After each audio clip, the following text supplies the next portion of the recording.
It started like every other failed first contact attempt. They didn't come in peace, they came in pride. We were barely crawling beyond our solar system, still arguing about petty borders, oil, and money, while they hovered in silence just beyond Jupiter, watching, measuring, judging. They called themselves the Orac Val. In their tongue, it meant born of strength. According to the scraps we pieced together later, they'd ruled over 7 star systems, crushed 13 other species into extinction, and hadn't faced a military defeat in over 6,000 years. To them, we were children, weak, unrefined, still playing with bullets and bombs while they bent black holes like firewood. Their ships didn't land. They dropped warnings. The first one came in a flash of violet light over New Delhi. A heat surge melted half the satellites above Earth's orbit. Communications died in seconds. No demands, no voice, just raw power, a flex. And we understood. It wasn't a message for peace. It was a warning of hierarchy. Within a week, world leaders were either panicking or pretending it was a hoax. But when a second flash erased a naval fleet in the Pacific, without a single explosion or ripple in the water, the lie couldn't hold anymore. Then came Contact Day. They didn't step down like gods. No, they walked among us like farmers surveying a broken field. Tall, armored, silent. Muscles like coiled steel under black skin that shimmered with biotech implants. Their leader, if you could call it that, spoke through a translator embedded in its throat. "We are not here to conquer. We are here to correct." The words sent chills down my spine, not because of what they meant, but because of how calm they were. It was like hearing a butcher describe a pig before the knife came down. I was there. Captain John Riker, U.S. Special Forces, assigned to security detail in Geneva during what was supposed to be a diplomatic sit-down. We didn't bring weapons. That was the order. They wanted to show trust.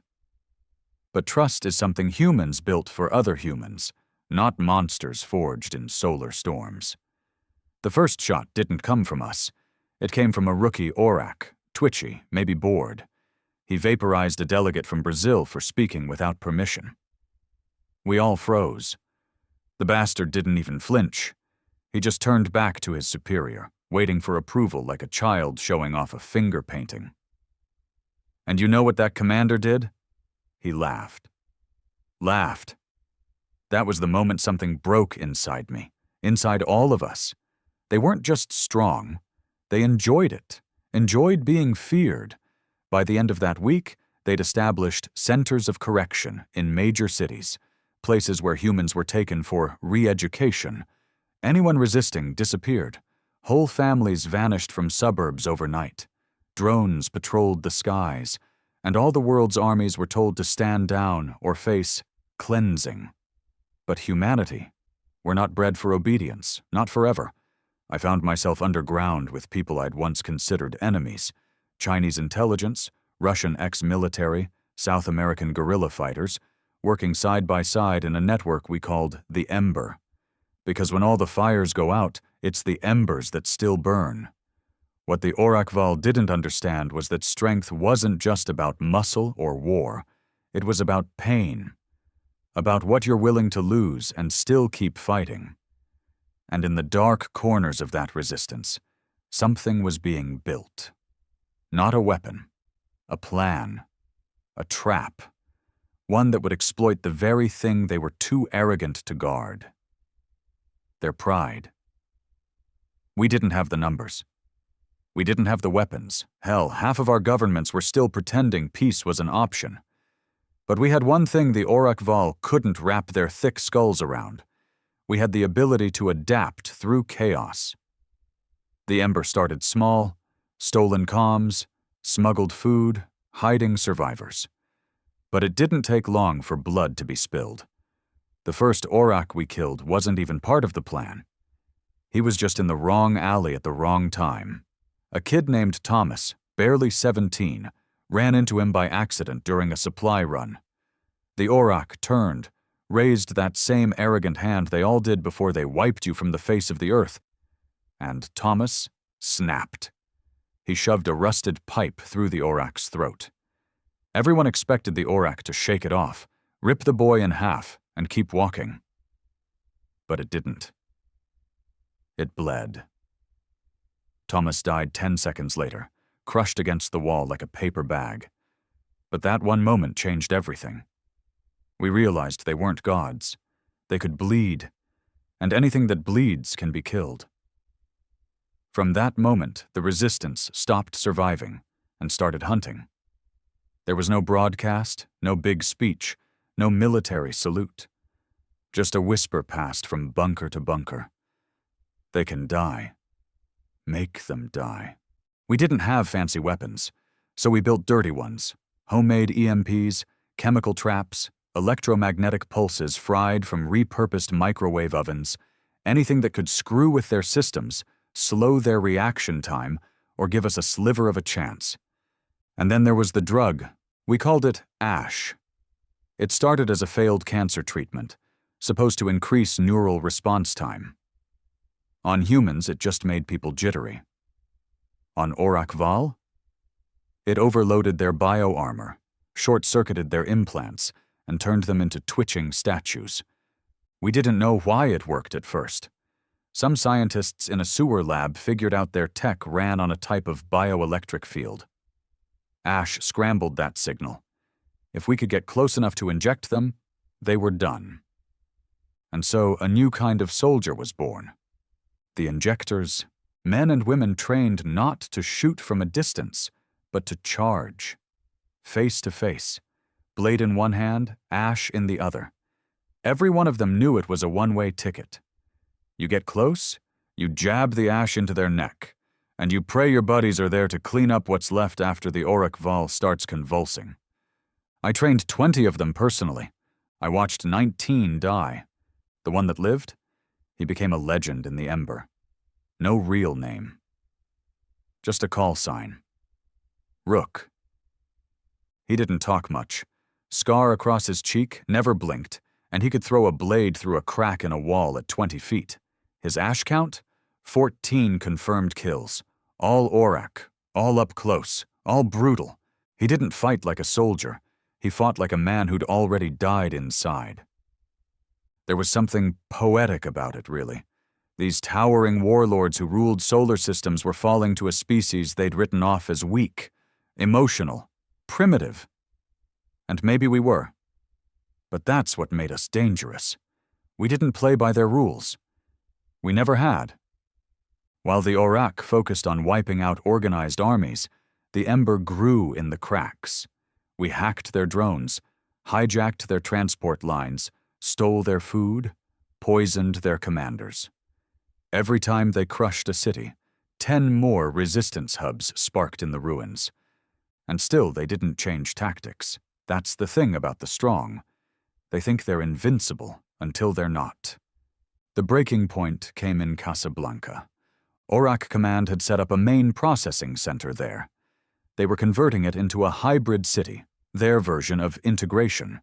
Humans were being used to build it. Orac oversight everywhere. Surveillance, patrols, scanners, the works. We couldn't get near it, not without suicide. So we turned to the one thing even they couldn't stop. Disease. Not a virus. A lie. We leaked a fake communication. Said a hybrid human strain of infection had broken containment in the Casablanca facility. Said it was airborne. Said it spread fast, and the only way to cleanse it was to incinerate everything within a 20-mile radius. We made it look like the message came from Orac High Command. They believed it. 2 days later, they burned their own city to the ground. Thousands of their own. Gone. And in the ashes, we walked in and took everything that was left. Armor, weapons, tech, files. That's when we found out something that made my stomach twist. The orac weren't the only species they'd dominated. They were just the latest in a long line of butchers in the galaxy. 10,000 years of genocide, enslavement, and corrections. They didn't see us as a threat because no species ever had been. Until us. But this wasn't going to be about survival anymore. We were going to become their extinction event. So we planned something different. Not sabotage, not a skirmish. A message. We picked Leningrad Prime, one of their floating citadels hovering over what used to be Eastern Europe. It was their symbol of victory. 3,000 orac soldiers lived there. The largest weapons depot in this quadrant. Impenetrable. That's what they believed. But the problem with building monuments to your own power is this. You make them too heavy to notice the cracks underneath. We got inside through the waste shafts. 12 of us. Me, Rook, and 10 ash injectors. No guns, no backup. Just blades, masks, and bags full of explosives. It took us 3 days to reach the central core. By then, 2 were dead. 1 suffocated in a flooded shaft, another caught by patrol and executed on the spot. We didn't stop. When we reached the energy core, we didn't plant bombs. That would have been too easy. We left Rook there, strapped with ash injectors, explosives, and a one-way transmitter. He was going to stay behind, wait for the orac to discover him, and when they tried to interrogate him, when they thought they had him trapped, he'd blow the core from the inside. He didn't flinch when I gave the order, didn't ask for a medal, just looked at me and said, "Make sure they know my name." We got out through the same shaft we came in. 10 minutes later, the sky over Eastern Europe lit up like a second sun. Leningrad Prime was gone. Not damaged, gone. 3,000 elite orac soldiers, vaporized. And for the first time since this war started, they paused. They hesitated. And that was all we needed. We hacked their emergency channels and broadcast one message across every occupied zone. We are not weak. We are not afraid. You are not safe. Ember lives. Humanity burns bright in the dark. The next day, resistance cells tripled. And the Orac Val finally realized what they were facing wasn't just a rebellion. It was the beginning of their end. After Leningrad Prime burned, the galaxy changed. Not immediately, not with parades or confessions. The Orac Val didn't crumble overnight, but something broke beneath their armor, something they didn't know how to repair. Fear. It wasn't loud. It didn't scream. It crept in quietly, like mold beneath steel. Suddenly, they weren't striding through our cities with smug silence. They were patrolling in squads, twitchy, overarmed, paranoid. We saw it in their eyes. Doubt. And we fed it. Every ember cell went active. No more waiting in shadows. We attacked outposts, hijacked supply runs, and staged public executions of their officers. We left signs, human skulls marked with Ember's sigil, wired into their scanners, broadcasting one message over and over. "We remember!" I led Strike Cell 9, tasked with taking back the city of Johannesburg, what was left of it anyway. The Orac had turned it into a staging point, a central hub for retraining humans deemed rebellious. I'd seen the footage, men lined up in collars, children locked in what they called behavioral realignment chambers. They weren't fixing us. They were trying to unmake us. I wasn't going to let that stand. Our mission was simple. Get in, free the prisoners, kill every orac in sight. We had 12 men, all former military. Most had lost family to the purge. One, a grizzled tank of a man named Briggs, had watched his daughter get dragged into an orac drone transport while he was pinned under rubble. They never even looked at him, just left him crushed, watching. He wasn't fighting for freedom. He was fighting for revenge. We moved through the sewers, same route we used for extraction in Leningrad Prime. The orac thought they'd sealed the access points. Idiots forgot humans evolved in filth. The more broken the system, the more familiar it was to us. When we emerged beneath their main facility, we split into 2 teams. Briggs and I took the south wing. Jenkins, Ramirez, and the rest moved north to plant charges and shut down the security net. We reached the lower detention level without a hitch. What we saw there made my skin crawl. Hundreds of humans, naked, malnourished, plugged into some kind of VR system. Their eyes were open, twitching, unfocused. Some were murmuring, others drooled. The orac were rewiring them, not with tech, with ideology, feeding them false memories, rewriting history, purging resistance. One of them looked up at me, eyes glassy, called me Instructor Ral. That was the name of an orac officer we'd killed last month. They'd burned that name into this poor bastard's brain. I pulled the plug myself, shut down the grid. The body twitched, seized, then went still. But the look in his eyes as he died, that tiny spark of recognition, told me he was human again for a second. That's all we could give them. A second. We freed who we could, injected those too far gone. Quiet deaths, no pain. The ones who could walk followed us. We gave them knives, no point pretending they'd get therapy later. There wasn't going to be a later unless we carved it ourselves. Briggs radioed that security had tripped. The orac were flooding in. We had 5 minutes. "Fall back to sub-level 3, I barked. "Set your charges. Leave nothing behind."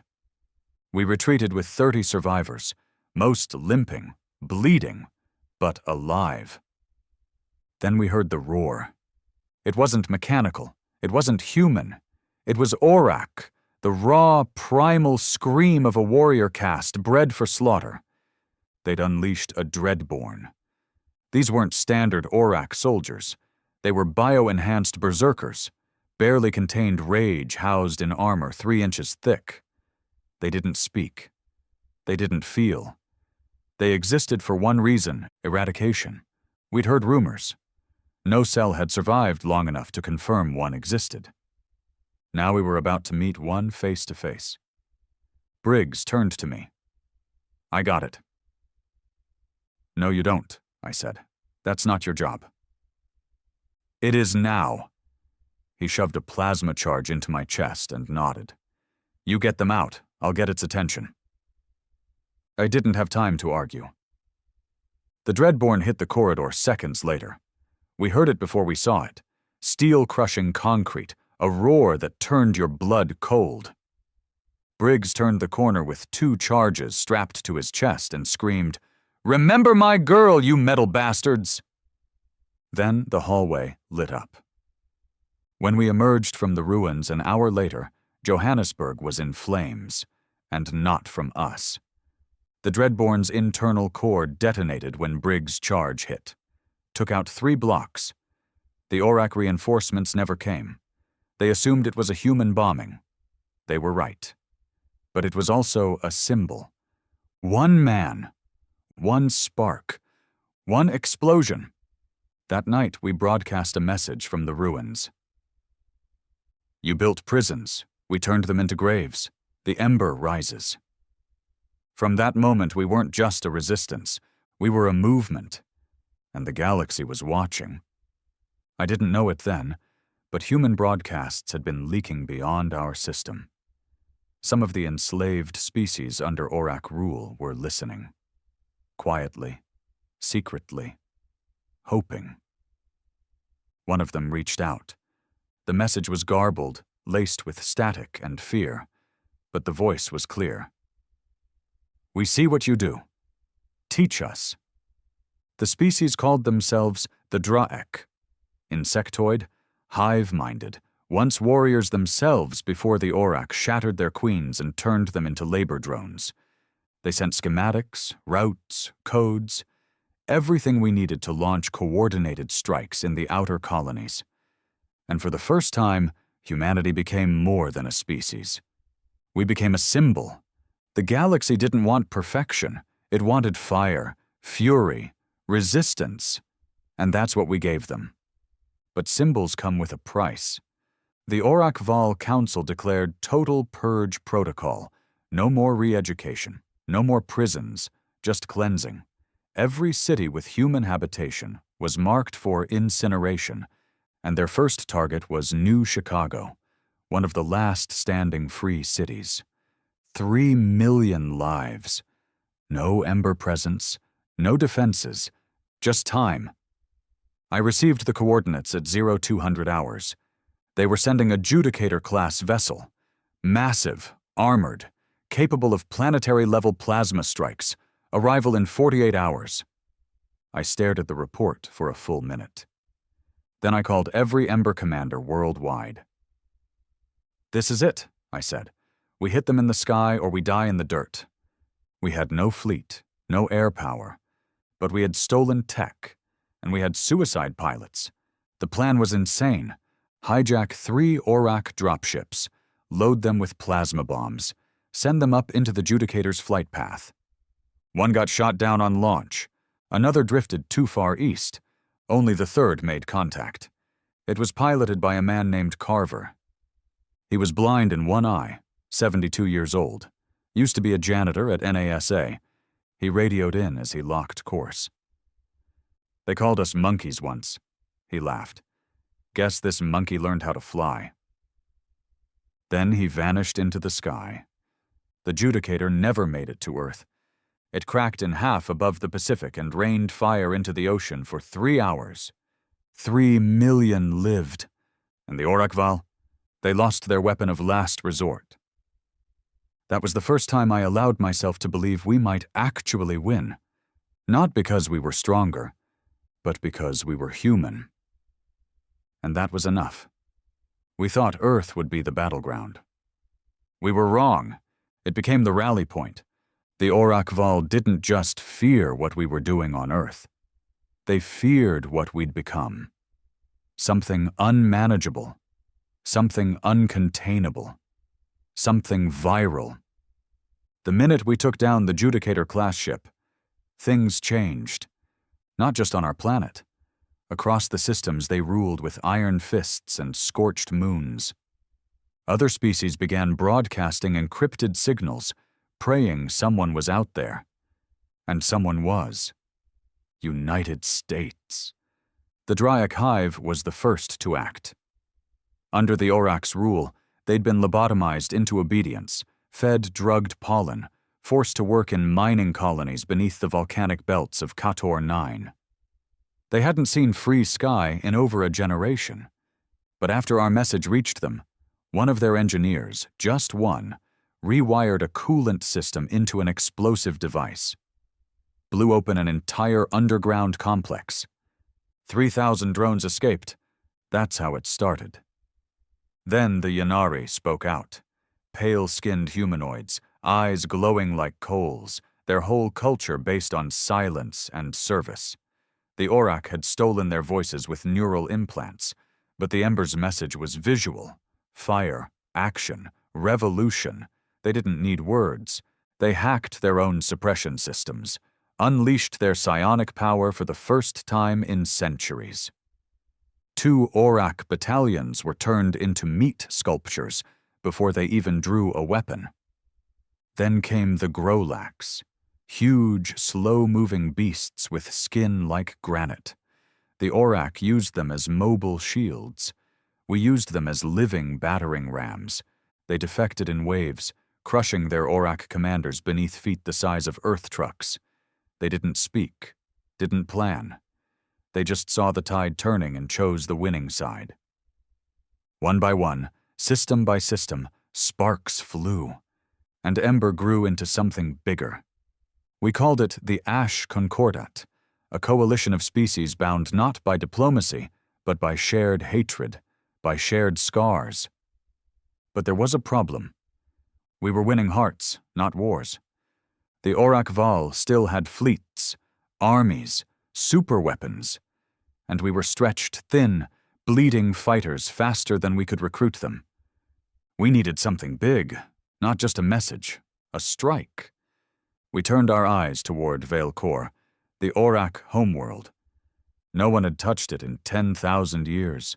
It was surrounded by asteroid defenses, cloaked mines, warp jammers. But deep in our resistance network, we had a mole a nameless source. No voice, just text relays through a Draec translator. They called themselves Carnius, and they gave us everything.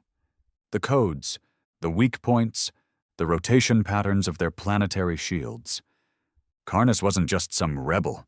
He was high in their ranks. Too high. I didn't trust him, but we didn't have time to second guess. We built Operation Pyre, a three-front assault meant to punch a hole through their outer defenses and deliver one thing: Rook's Blade.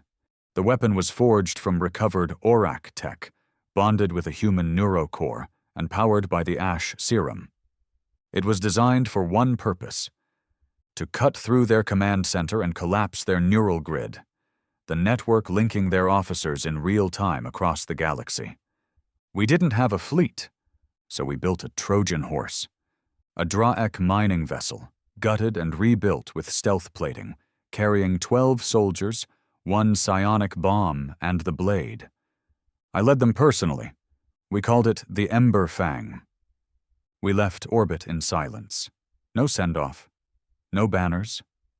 Only silence. Because if we failed, there wouldn't be anything left to come back to. The trip took 5 days. Every hour, one of the crew died. Radiation leaks, infections, malfunctions.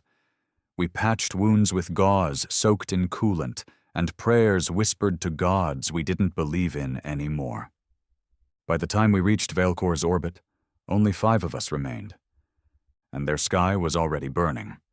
The concordat had launched distraction raids across the system, Grolax slamming into orbital platforms, Yanari blinking through shadows, carving flesh from bone, the Draec detonating suicide bombs in their mineral silos. All to buy us one shot.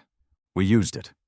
Dropped from orbit in an old escape pod wrapped in a cloaking field, crashed 3 miles from their grand citadel, the heart of their command nexus. Everything we saw along the way burned into my mind. Piles of alien corpses, monuments made of bones, children wired into databanks. This wasn't a civilization. It was a machine of conquest, fueled by pain. We didn't stop, didn't rest, didn't breathe. We reached the Citadel gates in 6 hours, fought through 10 patrols, and lost 3 men in the process. That left 2 of us, me, and a woman named Kyle. Yennery rogue, eyes like fire, scars like topography maps. She'd lost her entire bloodline to an orac cleansing in the Varnish Nebula. She didn't fight for honor. She fought for erasure. We stormed the command floor, 30 orac officers, 20 seconds of fire. Then silence. The neural grid was right there, pulsing, humming, alive. We planted the blade, but the system fought back. Carnius's codes failed. The firewall was alive, eye-based, pulsing, aware. Kyle stepped forward, dropped her weapon, and whispered something in her language I didn't understand. Then she grabbed the neural core with bare hands and pushed. Psionic feedback fried the entire room. She collapsed, bleeding from her eyes. But the firewall? Gone. I drove the blade in, and the grid shattered. Across the galaxy, orac command units went dark. Orders stopped. Coordination failed. Entire fleets drifted aimlessly. We didn't win with fire. We won by cutting the head off the beast. That night, the Ash Concordat declared victory, but I didn't feel it. I sat by Kale's side as her breath slowed, her body twitching in the aftermath of the overload. She smiled and said, "Now they can suffer like we did." Then she was gone. We returned to Earth 2 weeks later. Not as saviors, not as heroes, just survivors. The Orac Val weren't extinct, not yet. But they were fractured, leaderless, hunted. For the first time in history, they were the prey, and we were the apex predators. The galaxy had shifted. and it would never forget the day the strongest species met humanity, and history took a turn. Victory was a funny thing.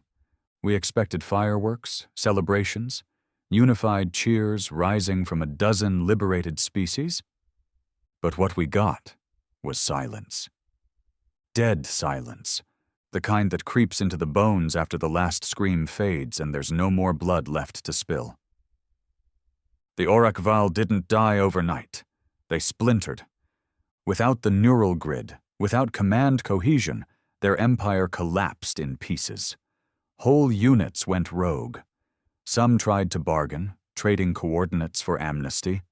Others turned to piracy, brutalizing fringe worlds out of pure instinct. And a few just vanished, disappeared into deep space. We didn't chase them, not yet. We had too much to clean up. Whole planets needed rebuilding. Supply chains had to be restored. Prison colonies required liberation, medical aid, governance. It was chaos, the kind of chaos that power-hungry men crawl out of their holes to feed on. And that's when the real war started. Not against the orac, against ourselves. The Ash Concordat was never designed to rule. It was a coalition of vengeance, not vision. Every species wanted something different. The Yanari pushed for silence-based psionic governance, a council of thought-sharers that humans couldn't even communicate with. The Draek wanted hive dominance restored, entire planets ruled by queen mothers bred in secrecy. The Grolax didn't care who ruled, as long as they had food and somewhere to stomp. And then there was humanity. United States. We were scattered, traumatized, drunk on survival. Ember had grown so fast, so far, it didn't know how to lead. It only knew how to burn. And I was still being called a general, still being asked for orders. I hadn't slept more than 4 hours in weeks. My hands still shook from what I'd seen on Veilcore, from what Kale had sacrificed. And yet here I was, sitting at a conference table floating in orbit over what used to be the orac capital, now a smoldering crater with smoke still curling into the vacuum. Everyone wanted something from me. Land, votes, control, but I only wanted one thing: to bury the war. I tried to broker peace, suggested shared councils, intermediary governments, rotational leadership, anything to stop the next war before it started. But no one listened. Because peace doesn't make men powerful, war does. And someone else had noticed that too. We started picking up ghost signals 2 weeks after the Concordat's summit fell apart. Encrypted frequencies, orac-coded but distorted. Not full transmissions, more like pings. Testing, searching, recon. I should have ignored it. Should have focused on Earth, on rebuilding Ember into something functional. But I didn't. I followed the signal, and what I found made my blood run colder than anything I'd seen in battle. The coordinates led to an abandoned orac facility on the edge of the Entari Rift, a gravity well so unstable even the orac rarely sent ships through it. We took a small team. Just me, 2 human techs, and 1 Draek whisperer named Solka. What we found wasn't a base. It was a vault. Dozens of cryo-chambers lined in rows, untouched by time, each labeled with markings we'd never seen before. Not orac military designations, not species identifiers. Something older, something ancient. Solka translated the glyphs. His voice trembled as he read them. The first flesh. The orac weren't the first apex species. They were bred by something else, something smarter. We found one chamber open. Empty. A corpse lay nearby, not orac.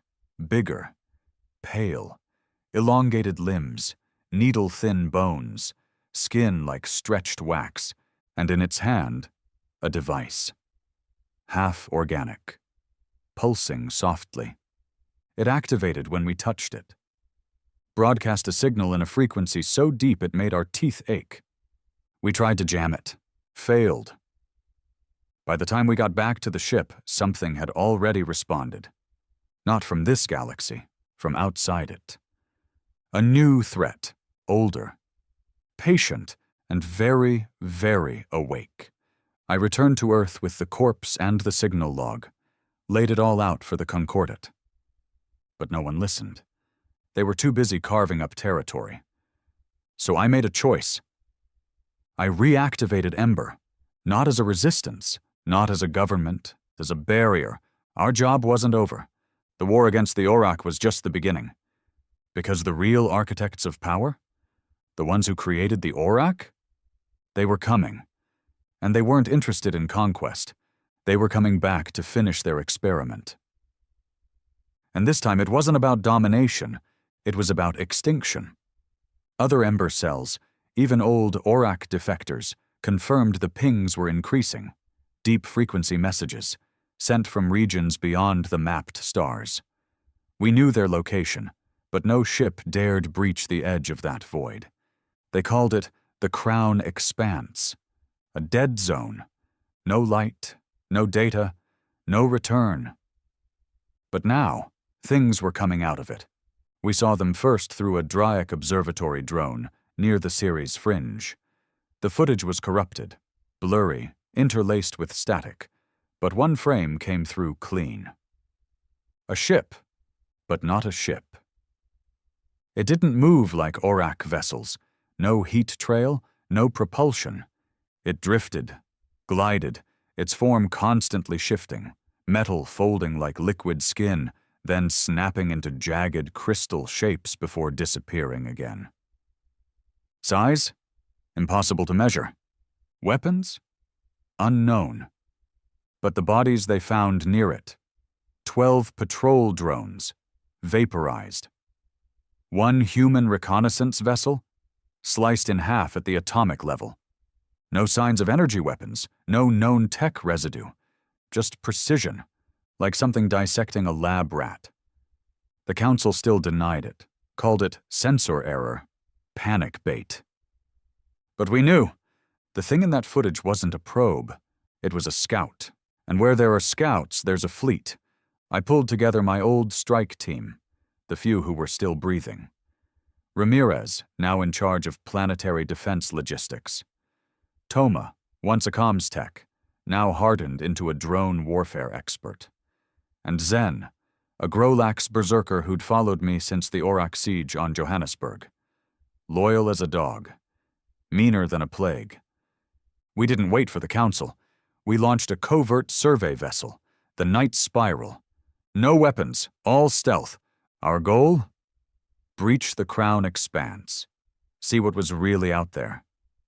Get the truth, or die proving it existed. I didn't say goodbye to anyone. There was no one left to care. The voyage out took 7 days. 7 days of static, sleepless paranoia, and drifting through a void that felt more like a tomb than a frontier. When we crossed the Expanse's boundary, everything changed. Stars vanished, literally gone. No starlight, no radiation, just black. Our ship instruments failed, grav readouts flickered, time warped, clocks unsynced, even internal implants began misfiring. Ramirez started hearing whispers through the ship's intercom. Toma saw lights moving outside the ship's hull. Zen said nothing, just sharpened his blades over and over, like he knew it was already too late. And then we saw it. The arkspire. Not a fleet, not a vessel, a construct, big enough to cast shadows across planets, shaped like a spiral tower, twisting into itself over and over, stretching between dimensions like it couldn't decide which plane it wanted to exist in. It didn't react to us. Not at first. Then our ship systems locked. Life support froze. A low hum filled the air, like a choir of dying stars whispering in reverse. That's when we saw them. Not orac. Not even biological. They looked like they were wearing bodies. Borrowed them. Mismatched limbs, hollow sockets where eyes should have been, organs exposed but not bleeding. Like death stitched together by something that didn't understand how flesh worked. Ramirez vomited blood. Toma collapsed, eyes flickering like a broken screen, and Zen, that bastard, stood up and charged the airlock with both blades. The door opened for him, just opened, and he walked into the black. I never saw him again. Then I heard it, not with ears, with mind. A voice. It didn't speak in words. It projected emotion, memory, agony. It showed me Earth burning, humanity kneeling, not to the orac, but to something older. It showed me the truth. The orac were their children, their foot soldiers, genetically engineered to rule, conquer, suppress. And when the orac failed, when they fell to humanity, the architects decided it was time to clean the board. We were the infection, a species that broke the cycle. And now they were coming. I don't remember how I got back. Our ship was drifting near Mars orbit 2 weeks later, communications down, emergency beacon running. I was the only one left. Toma's body was found with his spine crystallized. Ramirez, nothing but a smear of organic ash. They didn't kill me. They let me live. Because now I was their messenger. Back on Earth, I gave my report. They locked me in a containment chamber for 5 days, tried to scan my mind, interrogate me, drug me. Didn't matter. They saw it, too. The footage. The arkspire, the enemy that had been sleeping behind the curtain of stars. And now, they were coming. I warned them. Forget peace, I said. Forget rebuilding. You think the orac were monsters? I leaned in. You haven't seen God bleed yet. The architects didn't arrive with sirens or fire. They came like a rumor, a chill, a silence that no one could explain. Earth's orbit had been quiet for weeks. No orac remnants, no concordat fleets, just the routine hum of supply drones and false security. Then a moon blinked out. Not exploded, not vaporized. Gone. The Draek colony on Lunaris 4 sent its last signal at 0400 hours Earth time. A distress call filled with overlapping screams, scrambled video feeds, and a single repeating word from a voice not its own. Correction. By dawn, 6 colonies were offline, and Earth still did nothing. The Council was fractured. Every species was pulling resources back to its own system. Treaties were evaporating. The Ash Concordat was a name now, not a government. No one could agree on who had jurisdiction, who had authority, who had the guts to lead. So they turned to me. Again. General John Riker, the war criminal, the resistance symbol, the last living bastard who kept surviving. I didn't want the title, didn't ask for it. But someone had to stop the bleeding. We formed a new war council in the old Ember Citadel. This time, no flags, no pledges, just survivors, fighters, species with nothing left to lose. I had one goal: build a wall around Earth. Not metaphorically, physically. We called it the Bastion Protocol.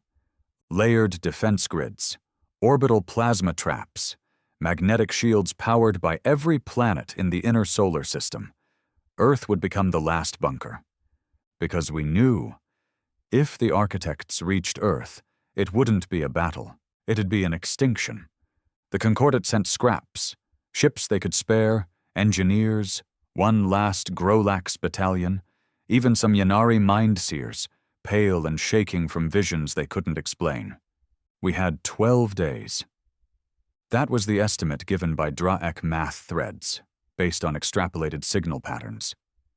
12 days before the first wave reached us. We worked like animals. Every hour counted. No sleep. No second chances.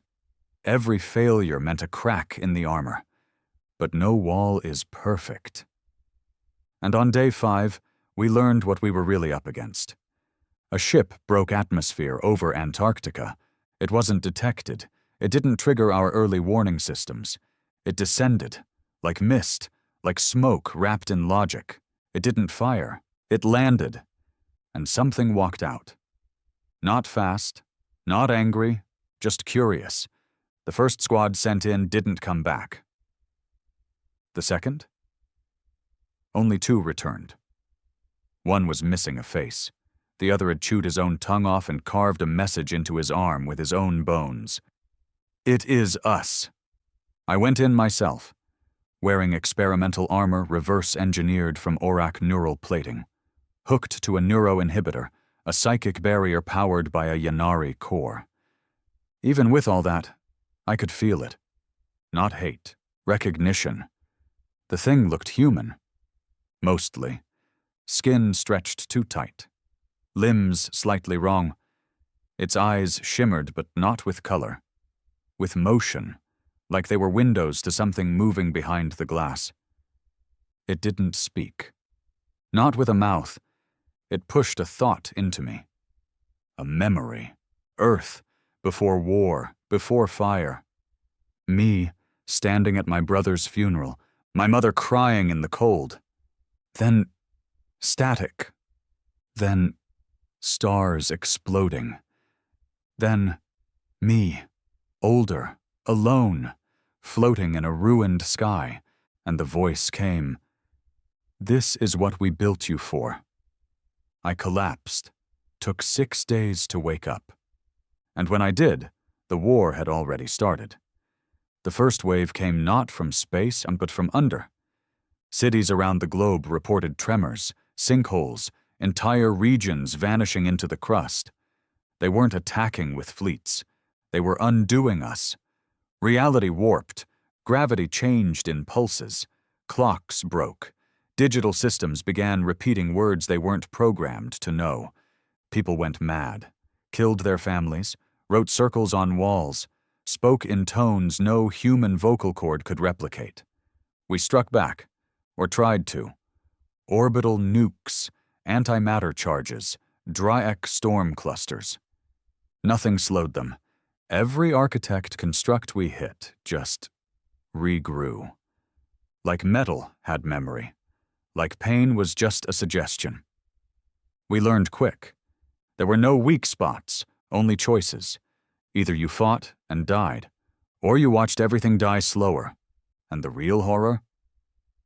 The orac returned. But not as enemies, as refugees. They came in broken fleets, burned, bleeding, begging. Their homeworlds had already fallen, their god complex shattered. They weren't here to conquer. They were hiding. And that's when I knew. Humanity had become the front line. The last wall. Not because we were the strongest, but because we were the only species too dumb, too angry, too damaged to run. So we stood. Me, in the Bastion command center, eyes burning from lack of sleep, voice hoarse from screaming commands to soldiers who'd already given more than anyone had a right to. Earth was fire, screams, ash. And still we stood. Because this wasn't just survival. This was our last defiance. I remember the final call I gave before the shields went dark. No retreat, no surrender, no forgiveness. If we die, they die with us. And then the sky cracked open. The real war had begun. The sky didn't fall. It shattered. 1 minute, the last of Earth's orbital cannons were firing blind into the black. The next, silence. Not the kind you hear, the kind you feel. The architects didn't invade like an army. They descended. As thoughts, as whispers in steel, as broken reflections of what we feared most. They took forms our minds could barely hold, some human, some orac, some entirely alien. Every continent reported a different shape, a different voice, a different hallucination, but all told the same story. You were never meant to win. The Bastion shield collapsed in under 3 hours. The North Tower in Denver melted without heat. Seoul inverted. City, sky, even gravity, sucked into itself like a crumpled page. In France, people reported seeing their own children leading architect forces. In Cairo, soldiers opened fire on their own shadows. We fought with everything, every missile, every blade, every ounce of venom and rage that had kept humanity alive through the Orac War, through every genocide, through every betrayal and loss. And it wasn't enough. I was stationed in Bastion Corps, beneath the Rockies. We had the last psionic failsafe, a Yennery seer linked to a Grolax core reactor, designed to detonate not with explosives, but with thought. A mind bomb, last resort. But I wouldn't push it yet. Not while we had breath left to curse them. Zen was still alive. Somehow. Burned. Bleeding. Teeth shattered, but standing beside me like the war hadn't started, like he hadn't seen death blink at him and flinch. "Riker," he growled. "They're in the main shaft." I looked up at the red glow dripping down the tunnel walls, heard screams echo through concrete like wind through a graveyard. Then I heard my own voice screaming back. Not through speakers, through their mouths. The architects had learned our language, our pain, our faces. I stepped into the corridor, gun raised, but I didn't shoot. Not at first. The thing facing me looked like my brother, the one who died before the war ever started. His face was right, his voice perfect, but his eyes? Still, unblinking. Wrong. "You were born for obedience," it said. "You mistake suffering for strength, but your pain is predictable." And then it tilted its head, smiling like it knew how I'd die. "You were built by us, bred in chaos. Your defiance is the final flaw in our design." I pulled the trigger. 3 rounds, dead center. It didn't fall. It just changed. The skin melted, shifted, became me, then Kyle, then my mother, then nothing. Just air. Just that silence again. Zen charged down the shaft, screaming. He made it 5 steps before the light cut through him. Not a beam, a fold in space. Like the air was bent, and he fell through the crack. Gone, no scream, no trace. And then I was alone. The Bastion doors behind me sealed, and I felt it. The mind bomb pulsing, the seer inside, still alive, barely, tethered to a thought no species was meant to hold. The idea that maybe, just maybe, this wasn't about winning. It was about remembering who we were. I stepped inside the chamber. The seer looked up. She wasn't Yanari anymore. She wasn't anything. But her voice still worked. "You carry it," she whispered. "The flaw, the choice, that is why they fear you." I touched the interface. It didn't ask for a code, just a memory.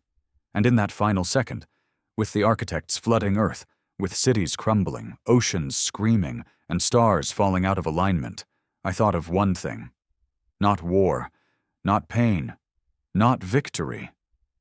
I thought of Thomas, that boy with the rusted pipe who stabbed an orac in an alley. The first spark, the first death, the first proof that the universe could bleed. That's what I gave the mind bomb. Not data, not hate. A boy who didn't wait to be told he mattered. The chamber lit up. The world cracked. And for a moment, I saw everything. The architect fleet, suspended mid-thought, their forms flickering, glitching, panicking, because we'd just done the one thing they didn't calculate. We made them feel. The bomb detonated, not in light or fire, but in meaning, the kind of meaning that breaks logic.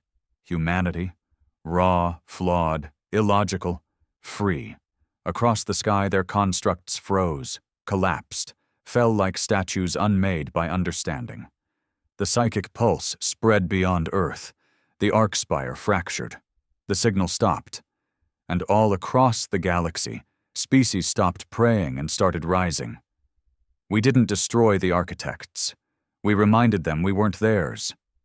And then they left, slipped back into the black, back behind the veil, back to wherever gods go when they realize the creation doesn't worship them anymore.